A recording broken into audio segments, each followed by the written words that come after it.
Hey guys, I recently had what I can only describe as a near-death experience. To put that into context, right, it wasn't scary enough that my life flashed before my eyes the way they tell you it will in movies, but it was scary enough that I imagined what I would see if I was dying. Now I'm 30 years old, right? And I only had three significant memories. That is shithouse, you guys. That is nowhere near enough. But the worst thing, I think, for me, is that two of those memories were just really nice pizzas that I've had.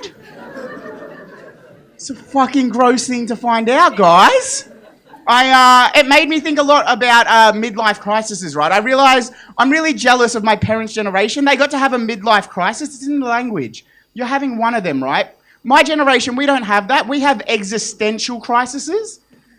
And you can have one of them every 4 minutes. I had my first when I was 18, right? Midlife crisis is like a perfect hero's narrative. You meet a character, you fall in love with them, they doubt themselves, they buy a Porsche, they fuck somebody half their age, and then they come out of it with a newfound love of who they were in the beginning, right?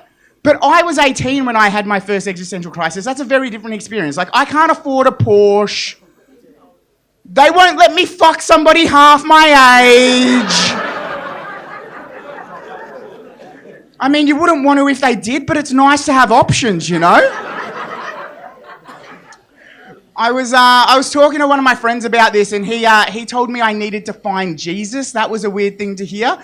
We'd been friends for 20 years. I never knew he was religious, right? I asked him, and he was like, Anthony, he laughed the most condescending laugh. He was like, Anthony, of course I'm religious. Of course I'm Catholic.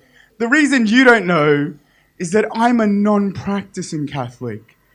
And I didn't know that that was something you could do. Like, just decide something was the reason for your very existence and then do fucking nothing about it. But I'm so glad that I know that now, guys, because it has changed my life. I'm proud to say you are now looking at a non-practicing vegan. I'm a non-practicing environmentalist. I'm a man with too much self-respect to piss in the shower. Non-practicing, of course. We should not set two goals too high. I'll tell you guys this. When I was younger, my high school made me write a letter to myself when I was 14. And then 10 years later, they posted that letter back to my parents' house because they knew nobody in my generation would be able to afford property. And I got that letter back 6 years ago, and it was really interesting to see what I thought was important at 14. Because the letter I wrote myself said this. It said, the three things I think are important in life are this. Love is the best thing that human beings do. If you have an opportunity to help, you have an obligation to do so. And everybody does the best that they can in life. And that's super sweet. It makes me sound super sweet. But I was still a 14-year-old boy growing up in suburban Melbourne. Like, I thought love was the best thing that we do in the world. But I probably thought fingering was the second best. Do you know what I mean? I'll tell you guys this and then I'll go. I had a really awkward experience recently. I was in a sexy moment with a girl. I'm as surprised as you are at that point. And we were there, and I get quite nervous. I get quite bad anxiety, and I didn't know what to do because she was kissing down my neck, and I thought what I could do to help is to take my t-shirt off. I thought that would be good. If I'm honest, I wanted to help her get to the bits I wanted her to kiss anyway, so get the top off, help that happen, right? But the problem was, like, on this day, I was too nervous, I was a little bit too anxious, and the t-shirt I was wearing was a little bit too tight. So don't get ahead of me, but like, I don't know if you've ever done physics, but if you try and remove a tight object really, really quick, and it gets stuck, what you do is create a bogan, fully functioning fucking slingshot. So as the girl was kissing down my neck in the heat of passion, left boob has popped out, and I titty slapped a girl in the face. I don't know what they teach you in sex ed here, but back home, they never teach you how to recover from striking a woman in the face with your breast when you're the man. Like, I've got limited options. Like, what can I do in this situation? Do I apologize? Does that just take the romance out of the situation? Is there any way I could play that off as a deliberate and planned act of foreplay? Just like, damn right, girl! Titty slap in the face! Who else do you know who does that? Big Papa Jeannot, that's why you're with me, baby!